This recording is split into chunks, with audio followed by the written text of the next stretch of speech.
अरे वा, तू बोलतोयस? तू कोण आहेस? हो, मी बोलतो. मी रोबोट आहे. माझं नाव रॉकी आहे. आणि तुला सांगतो, मी फक्त बोलत नाही, मी तुझ्या प्रश्नांना उत्तरही देऊ शकतो. खरंच? चल, मला सगळं शिकव. रोबोट आणि संगणक आपल्याशी संवाद साधण्यासाठी प्रोग्राम्सचा वापर करतात. याला आर्टिफिशियल एजन्सी किंवा कृत्रिम बुद्धिमत्ता म्हणतात. तू विचारलेल्या प्रश्नांना समजून घेऊन योग्य उत्तर देण्याचे काम ही बुद्धिमत्ता करते. म्हणजे रोबोट्सना माझ्या प्रश्नाचे उत्तर द्यायला शिकवलं जातं. हो, त्यांना दिलेल्या सूचना आणि माहितीने ते हुशार बनतात.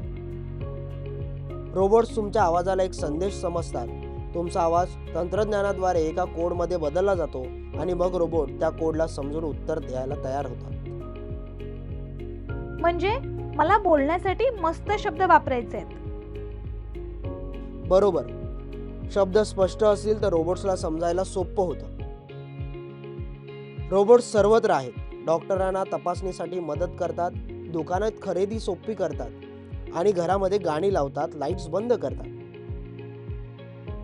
माझ्या आईच्या फोनमधला आवाज गुगल आहे का रोबोट? हो, तो एक प्रकारचा डिजिटल मदतनीस आहे. आपण त्याला व्हॉइस असिस्टंट म्हणतो, जो तुमच्या प्रश्नांची उत्तरं देतो, गाणी वाजवतो आणि कामं सोपी करतो. संगणकाशी किंवा रोबोटशी बोलताना काही गोष्टी लक्षात ठेवा. तुमचा आवाज स्पष्ट ठेवा. तुमच्या प्रश्नांमध्ये विनम्रता ठेवा. योग्य शब्द वापरा, जसे कृपया आणि धन्यवाद. हे सोपं आहे. मी लगेच प्रयत्न करते. तुला माहितीये का, काही रोबोट्स डान्सही करू शकतात आणि काही रोबोट्स पिझ्झा बनवतात. पिझ्झा बनवतात? मी त्यांना कधी भेटणार? कदाचित पुढील वेळेस एका रेस्टॉरंटमध्ये. मित्रांनो, रोबोट्स आणि संगणक तुम्हाला मदत करण्यासाठी असतात. त्यांच्याशी संवाद साधा. आणखी एक महत्त्वाची गोष्ट, नेहमी तंत्रज्ञानाचा चांगल्या गोष्टीसाठी वापर करा आणि जर तुम्हाला काही चुकीचं वाटलं तर मोठ्यांना सांगा. पिझ्झा बनवतात? मी त्यांना कधी भेटणार? ठीक आहे रॉकी, मी आता अधिक हुशार झाली आहे.